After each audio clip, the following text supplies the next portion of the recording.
Muito boa noite, seja muito bem-vindo, seja muito bem-vinda a mais uma gravação do nosso podcast Physio Insight, um projeto onde eu falo que você tem que ouvir na lata, doa quem doer, sempre baseado nas melhores evidências científicas disponíveis.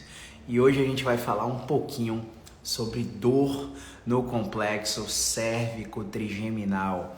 Se você tem algum paciente ou conhece alguma pessoa que tem dor na articulação temporomandibular, dor no pescoço, dor nas escápulas, dor localizada no ombro, já clica aqui nesse aviãozinho e compartilha esse vídeo com essas pessoas, porque eu tenho certeza que vocês vão ajudá-las a não fazerem procedimentos desnecessários. Para entender um pouquinho do complexo cérvico-trigeminal, eu preciso te explicar que o funcionamento do corpo se dá pela interdependência regional, ou seja, para partes do corpo funcionarem bem, partes acessórias longe ou próximas dele precisa funcionar bem também. Eu vou trazer o exemplo lá do seu ato de sentar, levantar. Para você sentar para defecar de manhã, você precisa ter a mobilidade do seu tornozelo preservada para você controlar o movimento até a latrina e para você controlar o movimento para ficar de pé, né? Para você ter uma oclusão temporomandibular perfeita, você precisa ter a mobilidade do seu pescoço em todas as direções, tipo Fat Family. Quem lembra do Fat Family aí, que fazia aquela dancinha do pescoço? Tô velho, né? Enfim. Por quê, pessoal? Porque essas articulações do pescoço, elas interferem diretamente na movimentação e na oclusão da articulação temporomandibular.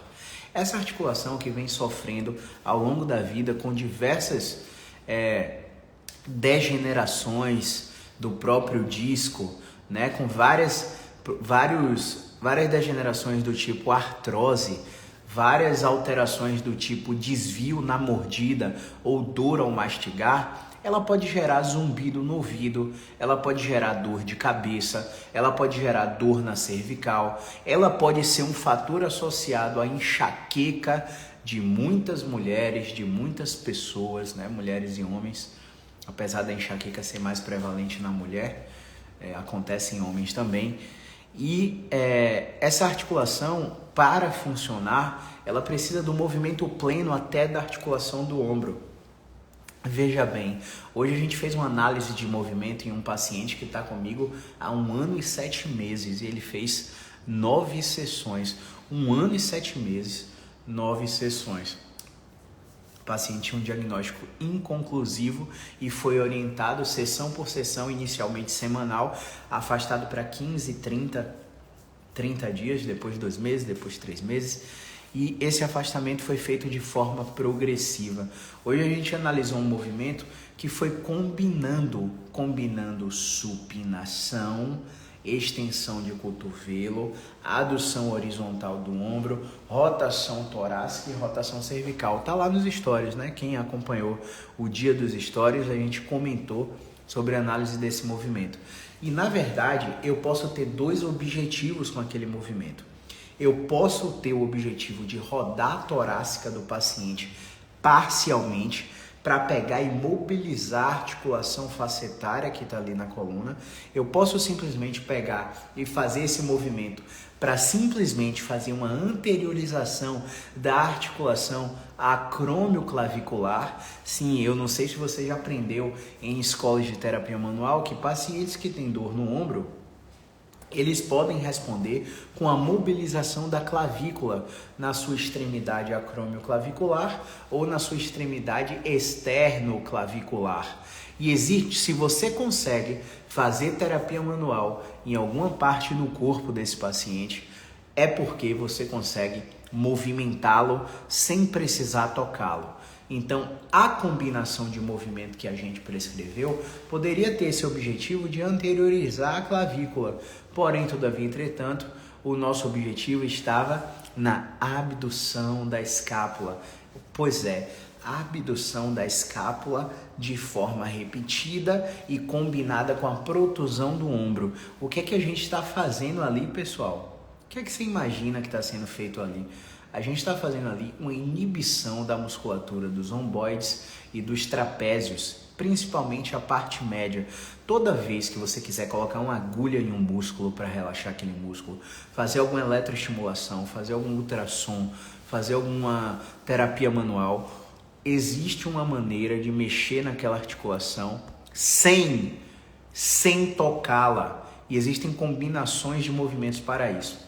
O paciente cessou a dor na torácica, mas você também poderia ter utilizado aquele movimento para promover essa mobilidade da articulação acromioclavicular. E sim, Caio, o que é que isso tem a ver com a articulação temporomandibular? Porque o paciente que tem dor na ATM, ele vai direto no dentista. Ele não sabe que o fisioterapeuta com especialização na área musculoesquelética, na área de dor, na área de cabeça e pescoço, na área de dor orofacial, na área de ATM, ele tem habilitação para tratar essas condições. Ele não sabe que um otorrinolaringologista com especialização em cirurgia crânio-cérvico-facial, ele sabe como abordar também essa região do corpo. Então não é só o dentista é fundamental, porque existem sim alterações estruturais que precisam ser corrigidas cirurgicamente. Existe possivelmente a necessidade de um implante, de uma ortodontia, de amenizar um bruxismo que possa estar desencadeando uma tensão no masseter, com tanto você apertar os dentes para dormir, com tanto você viver em apertamento, em oclusão, né? Isso tudo gera tensão mastigatória na musculatura do masseter, pterigoide, na musculatura temporal que está aqui na cabeça. Do nada você está com aquela dor de cabeça pulsátil. Então, o complexo cérvico-trigeminal, ele é composto por todas essas estruturas. Então, por que cérvico-trigeminal? Porque tem um nervo chamado trigêmeo que passa aqui e esse nervo facial, abducente, nervo hipoglosso, pares cranianos, estão todos interligados como ramificações derivadas lá do tálamo, uma estrutura do cérebro, que fazem aferências e eferências, informações que eles mandam para o tecido musculoesquelético e que eles recebem do tecido musculoesquelético. Então, é plausível de se pensar que, por exemplo, se você está com a dor na TM e você não consegue abrir a boca, existem movimentos no seu pescoço, na sua coluna torácica, que você pode executar para liberar a abertura da boca, em vez de ficar fazendo terapia manual, metendo o dedo na bochecha do paciente para inibir a bochecha do paciente, a musculatura do paciente. Em vez de ficar colocando agulha extremamente desconfortável para relaxar a musculatura, sendo que o paciente depois ele não vai ter estratégias para se auto-relaxar e manter o benefício da sua mão, e manter o benefício da sua agulha, manter o benefício da sua manipulação. Então existem muitos fisioterapeutas que, ao meu ver, são loucos, completamente loucos. Deitam o paciente de barriga de lado, colocam a mão na temporomandibular e fazem uma manipulação completamente agressiva à articulação, uma articulação muito superficial que realmente exerce a habilidade de um micromovimento muito grande de deslizamento condral, porque, por exemplo, sem manipular, eu consigo fazer isso assim, sem manipular. Agora você direto na articulação fazer uma zorra de uma manipulação ali porque tem algo fora do lugar, para mim é loucura, não tem evidência nenhuma de que isso funcione. Existe um reflexo neurovegetativo que acontece com qualquer manipulação. Se essa manipulação for na cabeça do dedão do pé, vai gerar o mesmo efeito e não precisa ser uma coisa tão assustadora que muitas vezes gera até colateral no paciente. O paciente fica tonto porque você está inibindo a saída desse nervo, do nervo facial. Então o paciente pode ter reflexos vasovagais, porque o facial é uma ramificação que tem interconexão com o nervo frênico, que comanda todo o sistema gastrointestinal. Então essa abordagem, ao meu ver, é muito agressiva, é louca, é desvairada e acaba fazendo com que o paciente não volte mais no seu consultório. É claro que existem aqueles pacientes que gostam das técnicas de manipulação porque elas geram algum conforto, mas esse conforto ele é paliativo, ele dura 72 horas, depois o problema volta e o paciente não sabe se automanipular. Ele fica instalando o tempo todo, se instalando. Por exemplo, hoje eu atendi um paciente que ele tem mania de deitar de barriga para cima, dobrar os dois joelhos e rodar o joelho para o lado até instalar a lombar. E aí eu falo para ele assim, ó, não é o ideal. Por que não é o ideal? Porque a manipulação ela pode ser um processo terapêutico. E esse processo terapêutico da manipulação, ele tem que ser realizado por um terapeuta. Por que realizado por um terapeuta? Porque às vezes a gente precisa manipular. Existem fatores que são preditores de sucesso terapêutico. Então existem algumas combinações do exame físico que fazem você predizer que aquele paciente vai melhorar muito com a terapia manual, certo? Quando esses fatores estão presentes, você pode manipular o paciente logo de cara, que o paciente vai ter uma melhora muito grande. Mas quando o paciente se automanipula e você tenta manipular, a manipulação meio que não vai. Não por causa da zoada, mas por causa da amplitude. O paciente já se liberou completamente, você vai tentar fazer a manipulação, não vai. Então a manipulação ela não precisa ter barulho. Ela só precisa levar a articulação à amplitude final para despolarizar os canais de cálcio, para mandar uma aferência nervosa pelo nervo periférico que vai até a medula. Na medula ela faz uma sinapse excitatória com interneurônio que manda ela lá para o tálamo. Em frações de milissegundos o tálamo entende, olha, recebi um comando para quebrar o arco reflexo patológico. Recebi um comando para que a minha torneira de glutamato feche e para a minha torneira de dopamina, de serotonina, de neurotransmissores associados ao bem-estar, abra e jorre essa torneira. Então o paciente tem um conforto de 72 horas, mas é o que eu falo sempre, né? O grande lance é que o paciente não consegue se autotratar com essas intervenções. Então se você está fazendo a escolha hoje de continuar na osteopatia, de continuar na quiropraxia, elas funcionam sim, a certo modo elas funcionam, elas geram um alívio da dor, mas o paciente nunca vai ter autonomia e uma hora você vai cansar, o paciente vai cansar, ele vai começar a te questionar, pai, o que eu posso fazer para evitar isso? Ele, não, faça atividade física, faz aquele beabá, né? Hidratação, atividade física, sono, estresse, que mais? Hidratação, atividade física, sono, estresse e alimentação.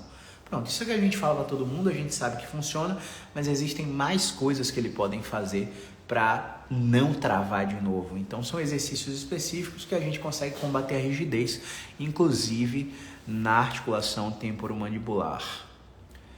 Por medo de machucar o paciente. Pode machucar sim, porém, todavia, entretanto, se o terapeuta tiver habilidade, se o terapeuta não fizer thrust maluco, colocar a palma da mão lá na temporomandibular, empurrar até o final, deixar lá mobilizando, ele vai ter o mesmo efeito de uma manipulação. E quando que a gente usa a terapia manual nesse sentido? Quando o nível de sensibilização central e sensibilização periférica impede o toque do terapeuta.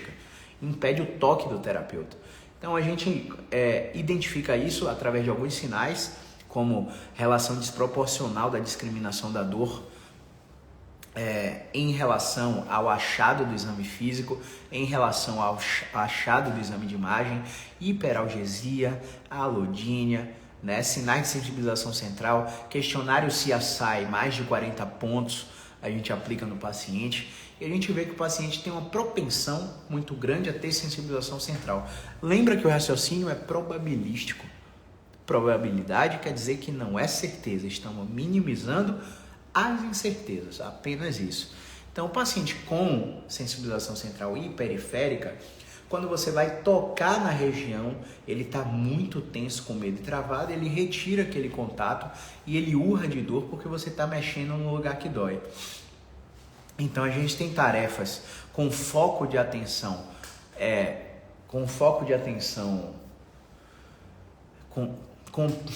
eu estou esquecendo a palavra aqui. A gente tem situações de dupla tarefa que tiram o foco da atenção do paciente da região que dói. E a gente começa a trabalhar num tratamento indireto. Então, por exemplo, mexendo na acromioclavicular, você consegue gerar analgesia na ATM. Por exemplo, você com os olhos fechados e fazendo a lateralização dos olhos, mantendo a lateralização por 3 segundos, voltando com a lateralização dos olhos, com os olhos fechados, elevando os olhos, abaixando os olhos. A gente mexe em musculaturas periorbitais, reto posterior de cabeça, e a gente também consegue gerar analgesia na articulação temporomandibular. Se você, por exemplo, fizer uma inibição da musculatura temporal, você também consegue gerar analgesia na articulação temporomandibular. Se você fizer uma combinação de abdução das escápulas, se você fizer movimentos nas escápulas, você também consegue, porque todas essas regiões estão associadas ao gânglio cérvico trigeminal. Então, você não pode confundir o caso desse paciente como, por exemplo, com a neuralgia do trigêmeo. A neuralgia do trigêmeo é documentada como a dor mais excruciante possível na experiência humana, que pode fazer com que o paciente tenha até ideação suicida. Então, o paciente pode pensar em se matar, tamanha dor excruciante derivada de uma patologia do nervo trigêmeo. E o que a gente vai fazer para identificar isso? Mais uma vez, o raciocínio é probabilístico, o raciocínio é para reduzir as incertezas e não para dar certeza para ninguém. Por que eu falo isso? Porque não existe um teste, uma terapia manual, uma coisa que detecte dentro da fisioterapia se a dor do paciente é por causa de disfunção do cérvico trigeminal, se é por causa de disfunção da cervical, da ATM, da cabeça, do ombro, da torácica, ou se ele está realmente com a patologia do nervo trigêmeo. Existem pacientes que são realmente premiados. Então, como que a gente faz para excluir? A gente testa o paciente. Testa o paciente no sentido de... O movimento afeta o sintoma dele? Afeta. Para mais ou para menos? Para mais. Existe alguma direção de um movimento que afete para menos? Não existe. Todos os movimentos afetam o paciente para mais. O paciente fica sensibilizado, fica com a dor excruciante e desproporcional ao estado do tecido, que na ressonância magnética está íntegro e que no exame físico está palpável, você consegue identificar, consegue mobilizar. Beleza? Então a dor dele já tem um padrão de ser nociplástica, aumentada, verdadeira. Paralelo a isso, você precisa de um médico neurologista ou neurocirurgião assistente, de um dentista para estar avaliando a ATM desse paciente, porque o diagnóstico da neuralgia do trigêmeo precisa ser feito através de um exame de eletroneuromiografia. O paciente às vezes faz alguma tomografia específica da odontologia para identificar, olha, você tem um ramo da musculatura massetérica que está preso, e essa musculatura está tensionando o nervo trigêmeo, a gente tem que colocar aí um espaçador para fazer com que esse nervo comece a melhorar. Se ele não melhorar, a gente tem que cauterizar. Então, alguns procedimentos, e aí se tiver médico na live, se tiver dentista na live, eu estiver falando alguma bobagem a respeito da profissão de vocês, por favor, me corrija. O ponto aqui é falar dos aspectos fisioterapêuticos desse tipo de disfunção, mas baseado na experiência que a gente tem com outros pacientes, a gente já fala um pouco do que os profissionais trouxeram através desses pacientes, né? Então existem esses procedimentos, podem existir vários outros dentro da área da odontologia e da neurologia também, mas no que diz respeito à fisioterapia, a gente tem algumas coisas para serem feitas. Se, por exemplo, o paciente, como eu já atendi paciente que veio com diagnóstico, eu tenho neuralgia do trigêmeo, e a dor é numa área bem delimitada, a dor é junto com a dor no pescoço, a dor apresenta zumbido no ouvido, a dor apresenta aumento com a mastigação e redução quando você não está mastigando. A dor é influenciada por posições da cabeça, por posições de deitado de lado, deitado para cima. Por que eu estou te falando isso? Porque quando a dor é movimento dependente, o paciente vai melhorar muito, não importa o que ele faça. A dor que é movimento dependente, ela melhora muito, coisa de 60% a 80% de melhora. Tem paciente que melhora 100%? Tem paciente que melhora 100%. São todos? Não são todos. Eu digo sempre que metade dos pacientes não melhoram 100%, para alinhar a expectativa do paciente. E falo para ele assim, ó, você tem dor na TM, mas Para você melhorar 30% só pode ser a redução completa da incapacidade mastigatória. Para você pode ser o aumento completo da abertura da boca que você perdeu depois de uma cirurgia ortognática, por exemplo. Né? Para você, 30% pode significar muito, porque seu zumbido no ouvido já deixa você dormir. Para você, melhorar 30% da articulação temporomandibular pode fazer você melhorar muito, porque a sua dor de cabeça já deixa você dormir, já não te impede mais de fazer sexo, já não te impede de fazer atividade física, já não te impede de tomar sol. Então essa melhora, ela não está muito atrelada à intensidade da dor, mas sim à recuperação da função. Se você perguntar para o paciente, por exemplo, vamos interagir com alguém aí. Vamos lá, Lid, grande Lid, adoro perturbar Lid.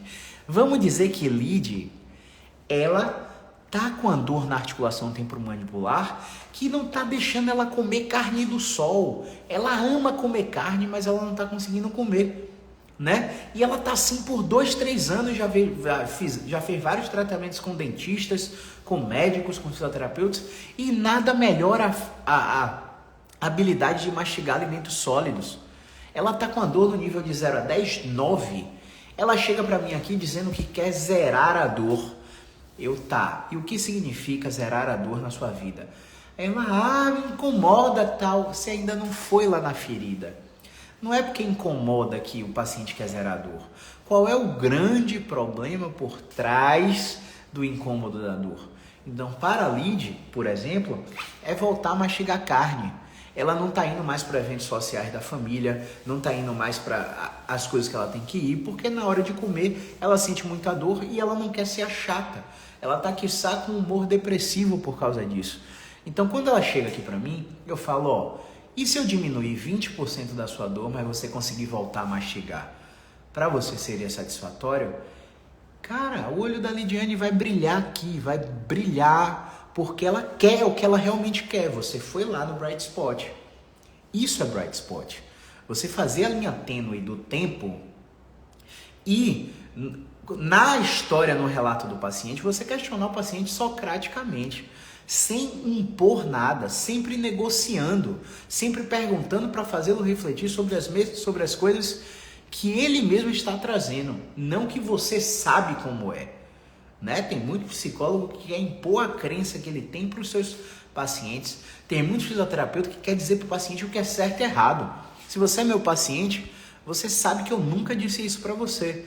Porque não existe certo e errado em padrão de movimento. Existe o que você é capaz de fazer, o que você é condicionado para fazer e o que o seu corpo aceita fazer de acordo com a resposta do seu sintoma exclusivo e individual. Então, quando eu falo isso para a Lid, eu já alinho a expectativa e busco lá o ponto no tempo, Bright Spot, que ela mudou de comportamento por causa da dor, como era antes da dor. Antes da dor, eu ia todo final de semana comer um acarajé. Antes da dor, eu ia todo final de semana para casa de minha avó, ia comer a carne do sol cozido que ela fazia lá. Não estou podendo fazer porque a mastigação está muito difícil, está muito dolorida e eu já fico logo triste, eu choro de dor. Porque a dor é uma experiência sensorial e emocional desagradável associada a uma lesão real ou potencial. A Lid acha que ela tem algum defeito na articulação temporomandibular, que tem algum dente fora do lugar, que a articulação está fora do lugar, que a articulação está inflamada. Só que a Lid já tem 7 anos de dor. Exemplo. Cara, 7 anos de dor e ainda está inflamado? Não existe inflamação que dura 7 anos se você não tem uma doença reumática comprovada por exame de sangue. Se você não tem uma síndrome miofascial generalizada, se você não tem uma artrite reumatoide, se você não tem gota, se você não tem espondilite anquilosante, lúpus eritematoso sistêmico, você não tem nada inflamado. Sua dor está acontecendo porque você tem alguma rigidez associada a vários fatores de estilo de vida que você não está controlando. Então, você não está bebendo água, você não está fazendo atividade física, você não está se alimentando bem, você não está fazendo higiene do sono, você não está fazendo regulação emocional. E aí, eu quero falar para vocês, independente da trajetória da sua graduação, que vocês precisam ler isso aqui. Regulação emocional em psicoterapia. Não, isso aqui não é só para psicólogo não, tá, pessoal?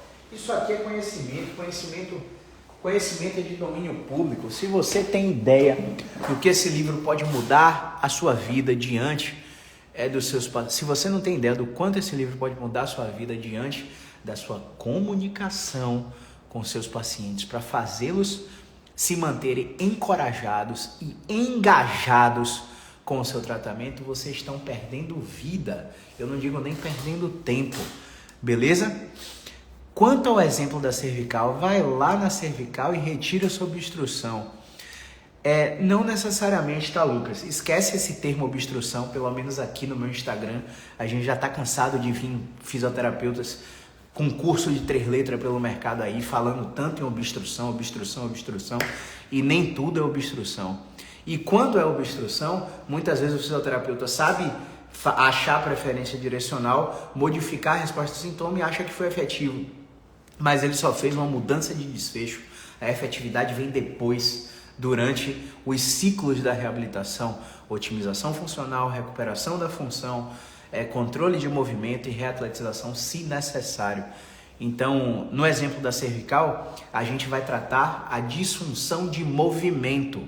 O movimento, ele vai ter anormalidades em seu padrão, alterações na curvatura da cervical. A curvatura da cervical, que é lordótica, ela tem que reverter na flexão, ela tem que aumentar junto com a pequena cifose torácica que tem que retificar. Então, muitas vezes a gente tem desequilíbrios na normalidade do movimento de extensão, que deveria ser assim.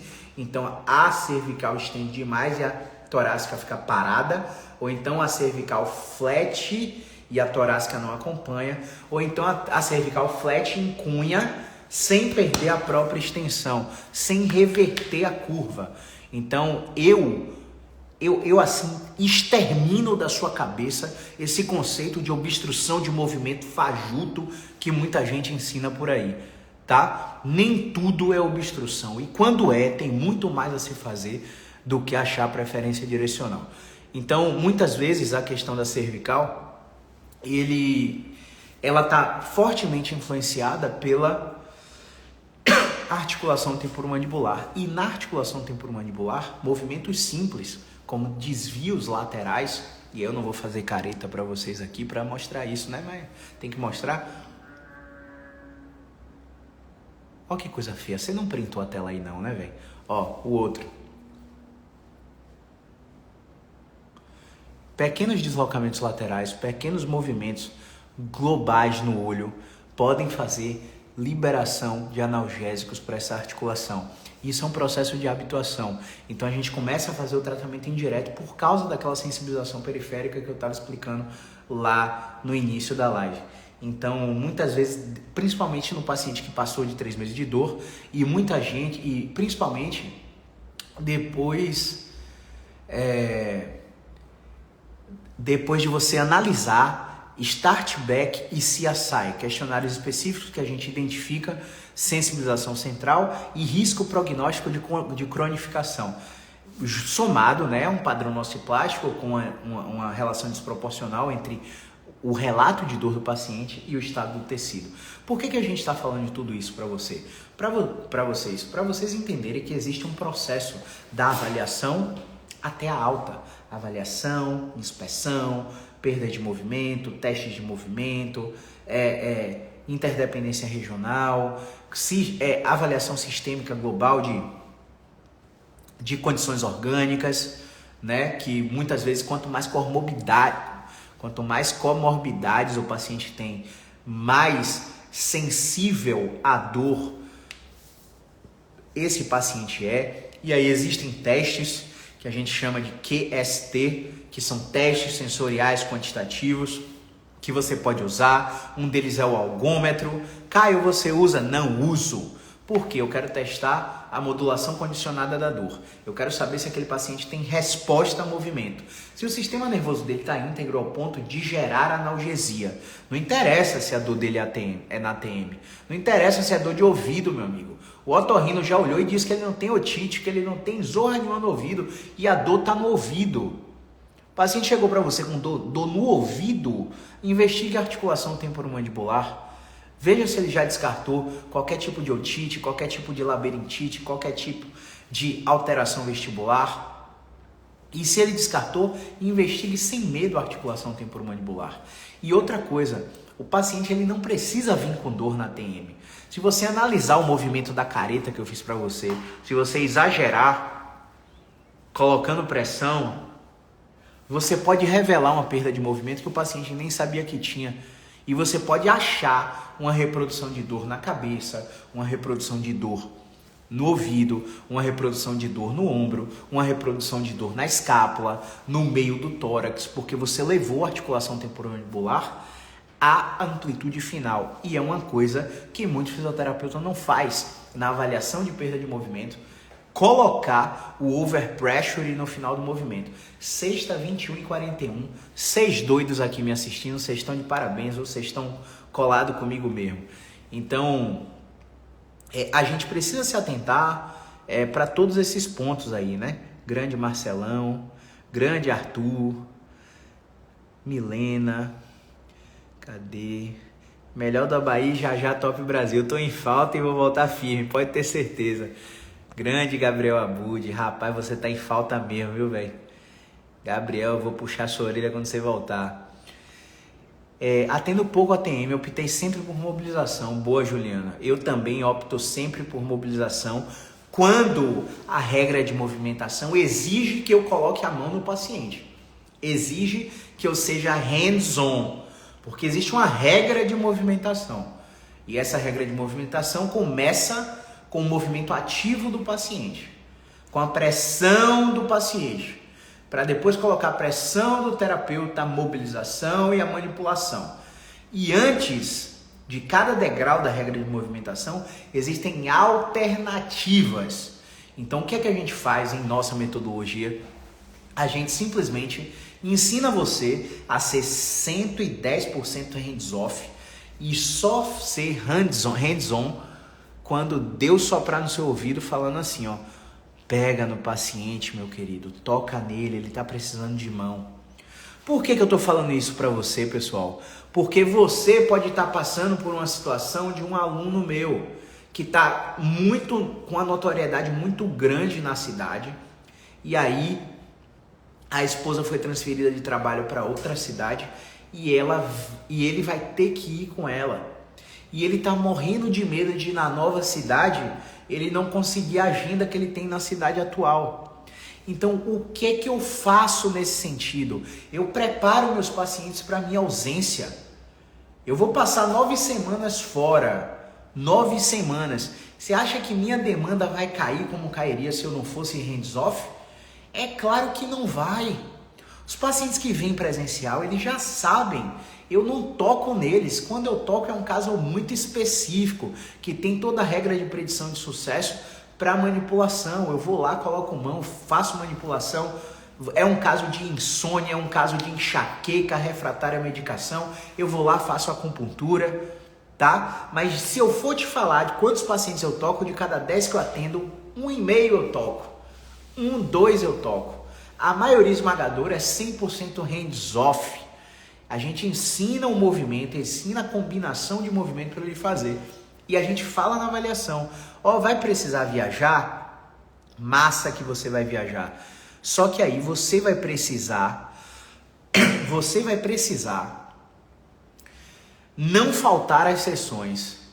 Então tem paciente meu que é dono de indústria têxtil, que ele tá em São Paulo toda semana. Toda semana ele está em São Paulo, vira e mexe, ele bate em São Paulo quando tem a sessão. Ele fala, Caião, vai precisar ser online hoje. Beleza, vamos nessa. Ele é atendido no meio do hotel. No quarto do hotel ele é atendido. Tem um paciente que mora aqui em Salvador, mas trabalha num grupo de supermercados e é uma rede multinacional, acho que é multinacional, muito grande, e ele tem que estar em São Paulo também. O que é que ele faz? Ontem eu atendi ele no escritório. No meu escritório, na sala do escritório, ele deitou no chão, fez os exercícios, sentou na cadeira, fez os exercícios e começou a melhorar. Ou seja, são pacientes que além da autonomia, eles sabem que eles só precisam ter uma conexão de internet comigo. Então, O que é que eu estou fazendo com esse aluno? Eu estou fazendo um teste com ele. Eu estou fazendo o que eu fiz em 2018 e 2019.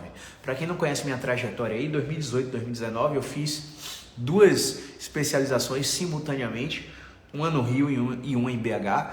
E toda vez que eu tinha que viajar para lá, eu direcionava o Audiência Insights todo para a cidade e usava tráfego pago para botar todos os meus vídeos na cidade que eu ia estar.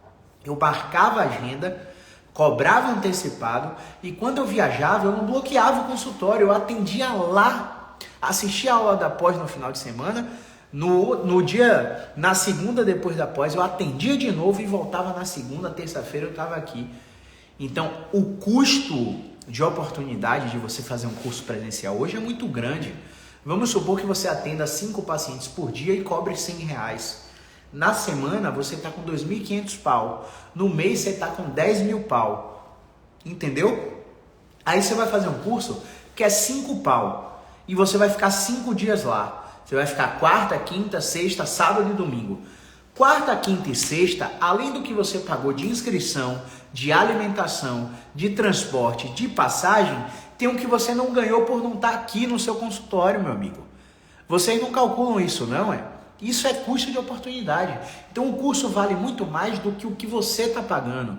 Quando você tem um curso online, para você assistir em casa, 10 minutos por dia, se necessário, se tiver mais tempo, assiste mais, você acaba com isso. Você chega em casa agora, antes de dormir, senta, ó, devora meia hora e vai dormir. Acorda 30 minutos mais cedo, devora meia hora e vai para o trabalho. Foco. Você tem foco e você tem acesso ao instrutor, porque você tem uma comunidade de suporte. Então isso muda completamente o jogo, né?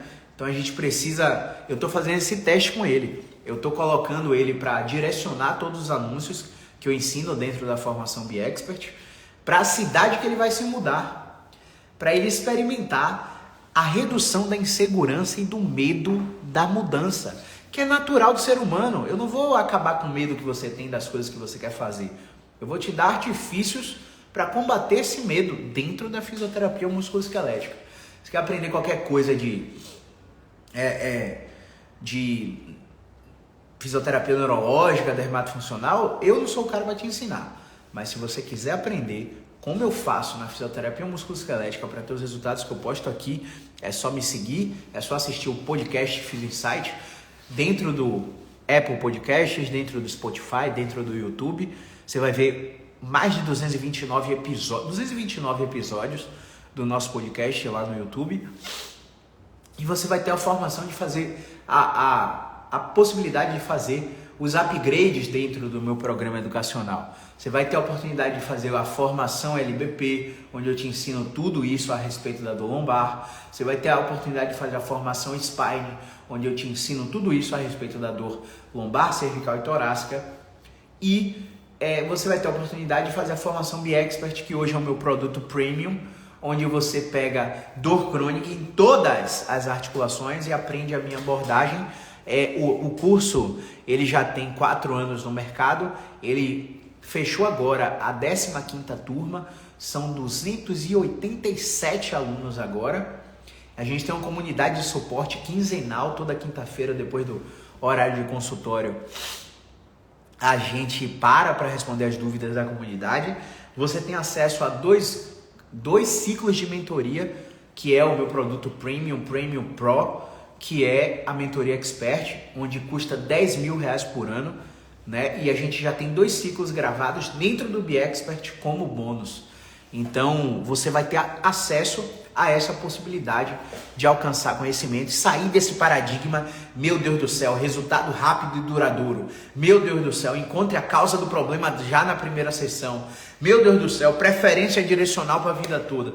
Você vai acabar com essa coisa bitolada que esses gurus de internet botam aí para você.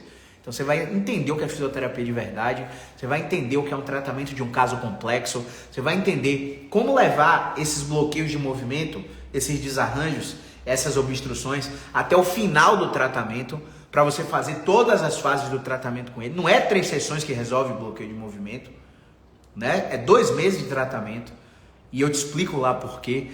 Você vai ter a oportunidade de saber o que fazer com os quadros que são inconclusivos, com os quadros que são radiculopatias, as articulações comprometidas, né?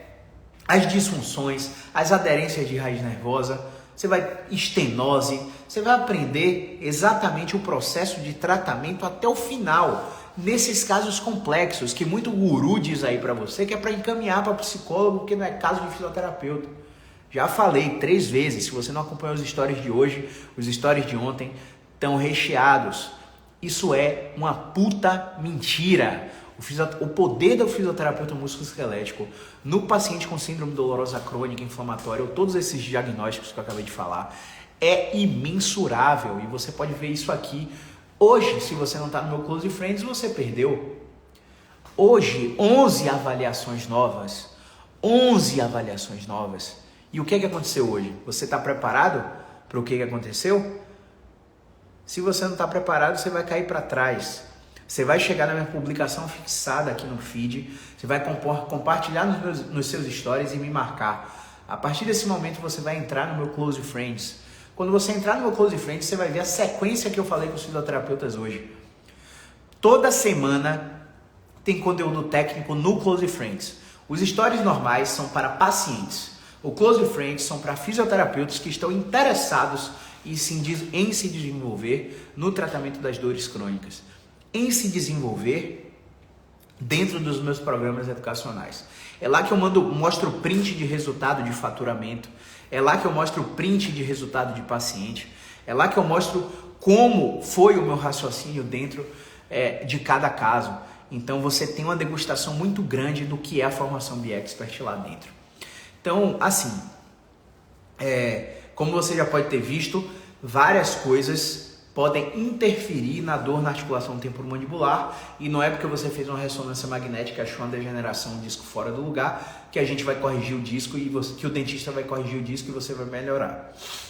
Você precisa ver o paciente como um todo, ver o contexto do paciente, ver a história do paciente, fazer entrevista motivacional, buscar o bright spot e violar a expectativa dele para ele mudar o estilo de vida. Isso aí tem passo a passo. A exposição gradativa tem passo a passo. A comunicação terapêutica tem passo a passo. Muita gente me pergunta qual é a melhor técnica que eu já fiz. Todas as técnicas dentro da área musculoesquelética e da dor crônica eu já aprendi, eu já fiz formação nacional, internacional. Então na minha bagagem você vai encontrar todas as formações que vocês veem por aí para o mercado. E eu consegui, através da criação da formação BeExpert, tentar tapar o buraco dessas formações com outras formações, com outros insights, com a experiência clínica. E hoje a gente já conquistou mais de 25% da meta. A meta é treinar 1.000 alunos no meu modus operandi. A gente está em 287 atualmente. Então, eu acho que a gente já conseguiu galgar um espaço muito legal e está fazendo sentido na vida desses fisioterapeutas, que a gente já tem provas de resultados imensuráveis aí com faturamento de 10, 20, 30 mil reais por mês de quem aplicou a metodologia. Não é um curso técnico, é um curso que te prepara para o mercado de trabalho, é um curso que te prepara para captar pacientes, é um curso que te prepara para botar sua mensagem para você ser visto por 50, 100, 200 mil pessoas por semana, se você aplica o Audience Insights. Agora, se você só escuta, aprende de orelhada e não aplica o que eu estou falando lá dentro, você não vai ter resultado. Assim como você não vai dar resultado no seu paciente com dor temporomandibular.